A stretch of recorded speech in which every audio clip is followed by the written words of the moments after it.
of inventing things.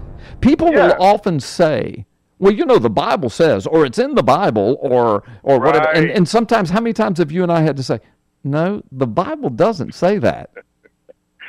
Well, it's so true, isn't it? I mean, and we have to be humble about this, right? Because there are, depending on what Bible version you read, approximately 1,000 pages in the Bible, right? If you read Jefferson's Bible, I think there's like 10 pages in there. But if you read the Bible, there's about 1,000 pages there. So it's important that we're humble about this when we say the Bible does not say that. Right. I mean, there are some things that are certainly obvious.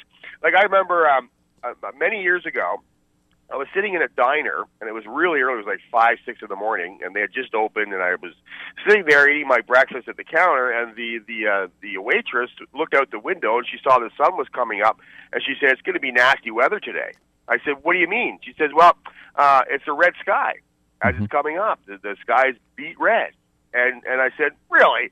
Does that mean that there's going to be bad?" She says, "Well, it says it in the Bible." I said, "It does not say that in the Bible." And she says, "Well, blue sky at night, sailor's delight, red sky in the morning, sailor's warning." And that says that in the Bible. I said, "It does not say that in the Bible." So I paid my check and I left. And this is a great anecdote for that particular lesson, but also a great anecdote to illustrate how a personal relationship with God works. Because I walked out of there, and I'm walking towards my vehicle, and the Lord impressed upon me that, listen, look at here. Yes, God does use slang. Look at here. Look at here. She was quoting the Bible. Not only that, but she was quoting my words. And then the Lord took me to Matthew 16, right? Yeah. Where, I mean, it's a paraphrase, but he says, when evening comes, you say the weather will be fair, for the sky is red. And in the morning, today will be stormy, for the sky is red and overcast. That's right. So basically, that saying, red sky at night, sailor's delight, red sky in the morning, sailor's warning, comes directly from almost word for word from Jesus himself. Not quite, but almost. So right? it's thousands of years old, because Jesus said, he was saying to the Pharisees, you say. So it was a saying in their day. Oh, exactly, right. So, I mean, it's important to be humble about this. So what I did was I went and looked it up, and the Lord even impressed upon me exactly where the chapter and verse was. It really was an amazing example of a personal relationship with Jesus Christ, where he takes you out and gives you a little slap on the wrist. But now he also impressed on me, you write this down, go back in there, and give her the exact chapter and verse, and you apologize to her. Right. So that's exactly what I did. I apologized to her for rebuking her. But there's also times when, now she was just a waitress in a diner, right? Right. Several years later, I had an opportunity to spend some one-on-one time for a couple hours with another brother in the Lord who was a graduate from Bible college. Right. This guy had a degree, right? Right. And we got it, and this was right around the time when your book, Final Warning, had just come out. Mm-hmm. And when I was talking to him about Bible prophecy and how awesome it is and how things are not falling apart, things are coming together. Mm-hmm. And he said, well, yeah, look what's happening in China. The book of Revelations says the yellow people will take over the earth. Oh my gosh. This is from a Bible a college graduate. The book Carl. of Revelations. Right. As soon as I hear somebody put an S on the end of the word, I already know that they really don't know what they're talking about. Go ahead. This is the first example of in our list of things that are not in the Bible. There is no in the Bible. Thank you. And this is important. This is not a trivial matter because of what we see in, when people say the book of Revelations, it's obvious they haven't even read the first verse in the book, which says, the revelation from Jesus Christ, which God gave him to show his servants what must soon take place. Right. He made it known, known, the revelation known by sending his angel to his servant John. This is so crucial that we got to get this name right, because the name reveals what the book is about. And I've got to jump in and build on what you said, because, Mike, this is so important, and you and I are often attacked because we say this, and it goes just exactly what you said. The first verse says, the revelation, and it was given. And then John is taken into the throne room, and what does he see? Jesus on the throne holding a scroll with 7 seals. That scroll, this is what I tell people about Revelation. You cannot read the book of Revelation in a chronological timeline from point A to point Z. It doesn't do that. It goes forward, it backs up. There are vignettes, there are explanation chapters. There are two times when it talks about the 144,000. There's 6 times when it talks about the wrath of God being poured out. So are there 6 wraths? Are there 2 144,000 times? No, it doesn't read in a chronology, but the scrolls, Mike, the scroll with the 7 seals, that is the book of Revelation. That's the revelation that was going to be given to John. And when it's opened, everything that follows, the trumpets, the bowls, everything come out of the 7-sealed scroll.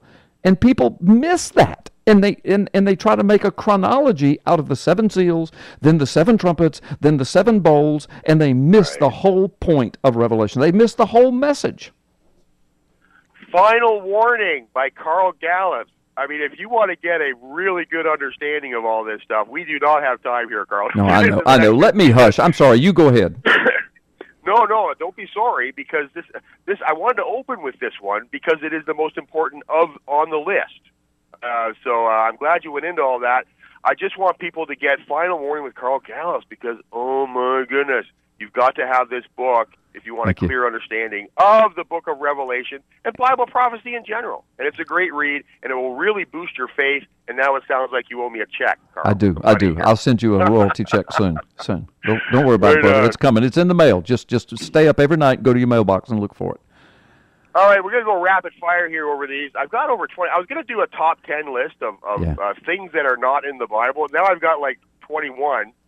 And there's a bunch more, but we probably won't have time to get into it. Did you know, Carl, for example, that there is no account in the Bible of a battle at Armageddon? Mm-hmm. It says they gather for battle, but does the Bible say that anything happens? Have a look at that. There's no account of an actual battle there. Actually, you know what? Armageddon is a real place in Israel, and there's a truck stop in Armageddon called the Armageddon Truck Stop. A little trivia for you there.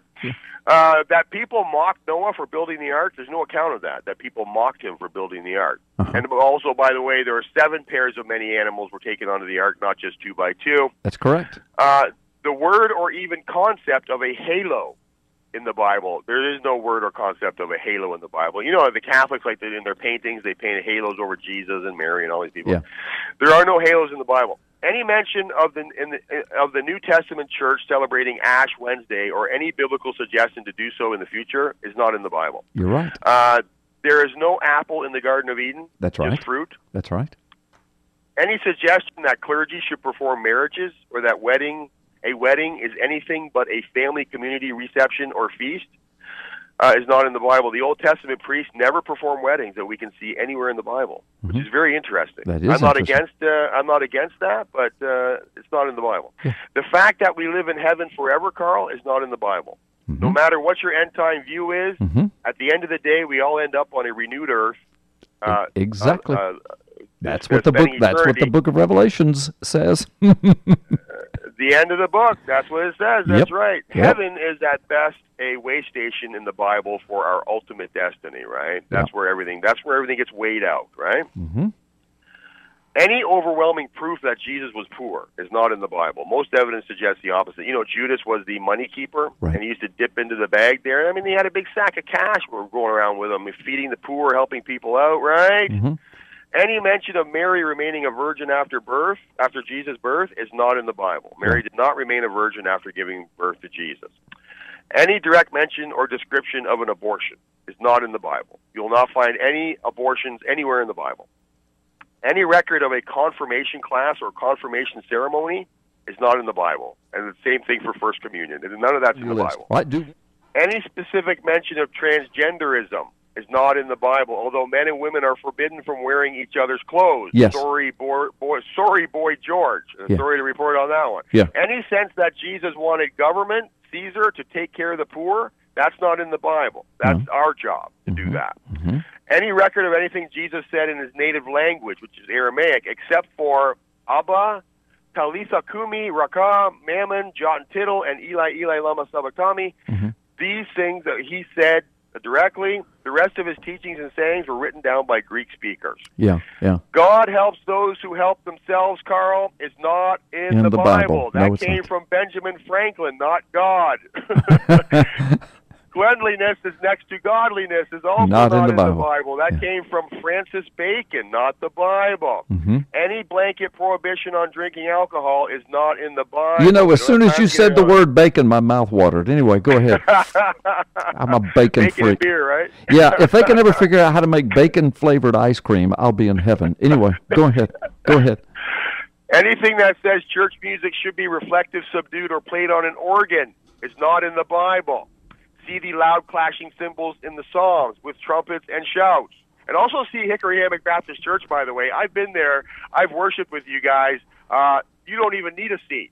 There's a lot of jumping and shouting and praising the Lord there. It's not subdued and reflective, and I'm not even sure you guys have an organ there, do you? Yeah, we do, but don't say jumping now. That makes it sound like, we're just all jumping around and going crazy. But anyway, but I know what you mean. It's we worship. There. Yeah, a lot of freedom, Anyway, keep going. We've got about 30 seconds. Go ahead.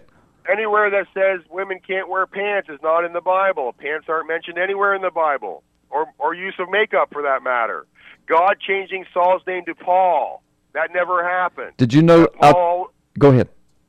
Paul is short for Shorty. That's a nickname for Shorty. It was his Greek trade business nickname. Imagine God saying, "Oh, Saul, from now on thou shalt be named Shorty." That never happened. Paul used those two names interchangeably with the Jews and the Greeks. And you know that. I know you know that, Carl. And finally, nothing mentioning that Jesus had long hair or a beard. That is not in the Bible. In fact, the Bible says long hair is an embarrassment to men. So perhaps Jesus had short hair like I do. What do you think? Well, that's some good stuff. Listen, Mike, I hear the